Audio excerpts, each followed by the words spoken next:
और अब बड़ी बात यह कि जब जेलेंस्की ये कह रहे हैं कि हमारी मिसाइलें यहां पर बोलने वाली, आखिर किन मिसाइलों का इस्तेमाल यहां पर कर सकता है? देखिए, अब इन मिसाइलों की ये वो खतरनाक मिसाइल है ATACMS, ये अमेरिकी मिसाइल है। JLSD भी अमेरिका की तरफ से 160 किलोमीटर तक की जो है इसकी रेंज है। वहीं जो है फ्रांस की तरफ से ASM 250 हैमर मिसाइल 60 किलोमीटर तक की रेंज तक। स्टॉर्म शैडो मिसाइल जो ब्रिटेन की तरफ से और साथ ही फ्रांस की तरफ से मिली हुई है। ये वो तमाम खतरनाक हथियार है और ये रेंज भी आप देखिए, जिसमें आप येलो बॉर्डर से लेकर रेड बॉर्डर तक देख रहे हैं, यानी पूरे का पूरा रूस इसकी जद में आता हुआ नजर आ रहा है।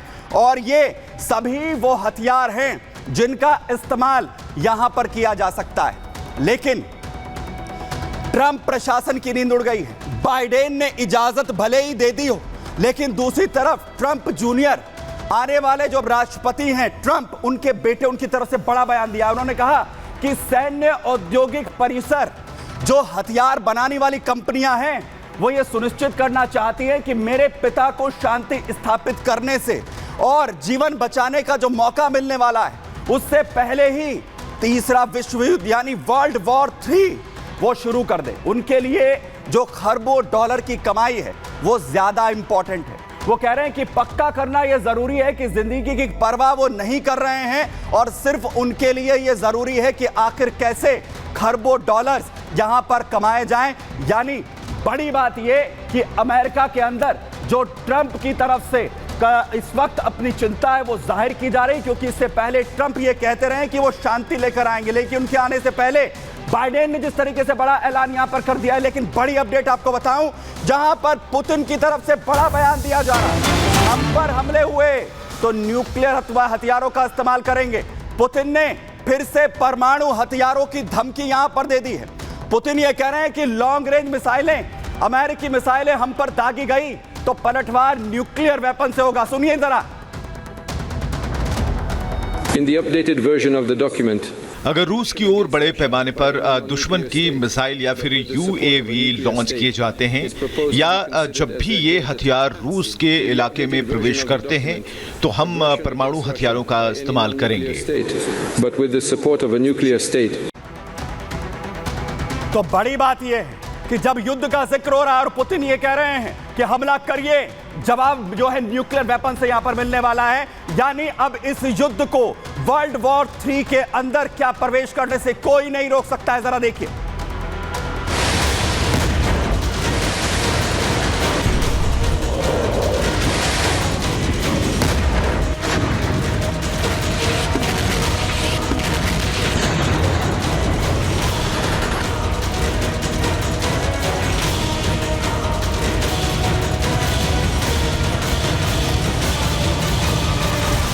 क्या अब तीसरा विश्व युद्ध छिड़ जाएगा? क्या थर्ड वर्ल्ड वॉर का सायरन बज चुका है? रूस के राष्ट्रपति व्लादिमीर पुतिन ने आखिर क्यों खतरनाक चेतावनी जारी कर दी है? क्या रूस और यूक्रेन के बीच छिड़ा महायुद्ध ही परमाणु जंग की वजह बनेगा? क्या यूक्रेन को अमेरिकी राष्ट्रपति जो बाइडेन की खुली छूट जाते जाते रूस को बड़ा झटका है? क्या बाइडेन का ऐलान व्हाइट हाउस आने वाले राष्ट्रपति डोनाल्ड ट्रंप की टेंशन बढ़ा देगा? रूस और यूक्रेन की जंग पूरे विश्व को थर्ड वर्ल्ड वॉर के मुहाने पर लाकर खड़ा कर देगी। क्या बाइडेन का फैसला न्यूक्लियर वॉर की शुरुआत होगा? जी हां, बाइडेन के बड़े फैसले के बाद ऐसे ही कई सवाल खड़े हो गए हैं, क्योंकि यूक्रेन को रूस के अंदर तबाही मचाने का ग्रीन सिग्नल बाइडेन की तरफ से मिल गया है। अमेरिकी राष्ट्रपति बाइडेन ने यूक्रेन को रूस के अंदर शक्तिशाली अमेरिकी हथियारों के इस्तेमाल करने की इजाजत दी, तो फिर पुतिन भड़क गए। रूस ने तुरंत ही इसे संभावित तीसरे विश्व युद्ध की शुरुआत करार दे दिया।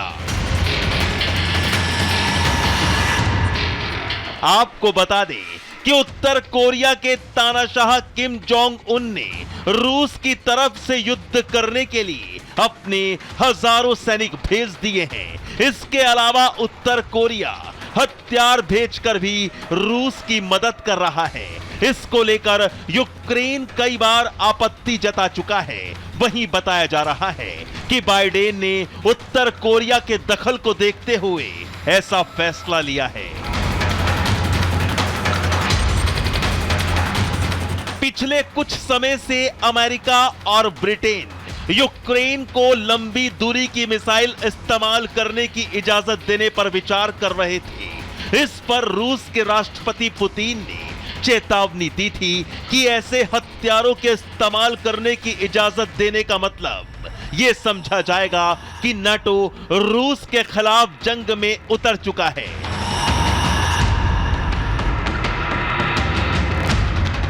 पुतिन ने कहा था कि अगर ऐसा होता है तो वो इसका जवाब जरूर देंगे और रूस पर अमेरिकी मिसाइलों से यूक्रेन का हमला तीसरे विश्व युद्ध का कारण बन जाएगा।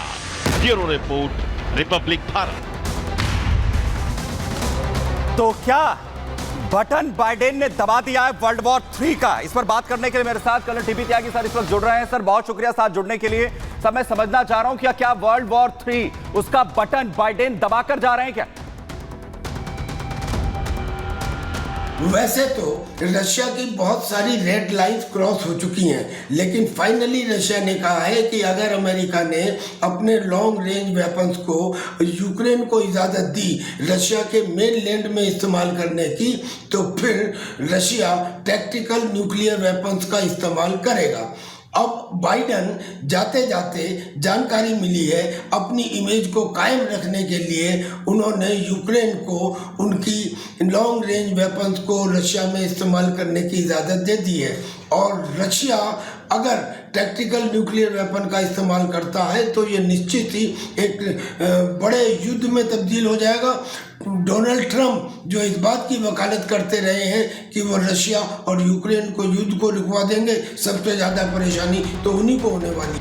थैंक यू सर साथ जुड़ने के लिए। यानी अगर ये हुआ तो कुछ भी हो सकता है, इस युद्ध में कोई से नहीं रोक पाएगा। और इस बीच बड़ी अपडेट आपको बताऊं युद्ध क्षेत्र से आ रही है, जहां पर लगातार अब हमले जो है वो भी रूस की तरफ से तेज कर दिए गए हैं। बड़ा हमला सूबे में किया गया है, तो वहीं दूसरी तरफ यूक्रेन पर रूसी सेना लगातार बरस रही है। बड़े हमले यहां पर किए गए हैं। मल्टी रॉकेट लॉन्चर सिस्टम, उसके जरिए ये बड़े हमले लगातार यहां पर किए जा रहे हैं। जरा फुल फ्रेम दिखाइए।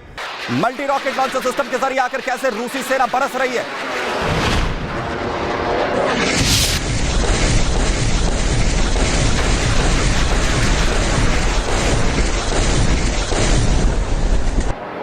मल्टी रॉकेट लॉन्चर सिस्टम्स के जरिए अलग अलग जगह पर यहां पर यूक्रेन को दहला दिया गया है।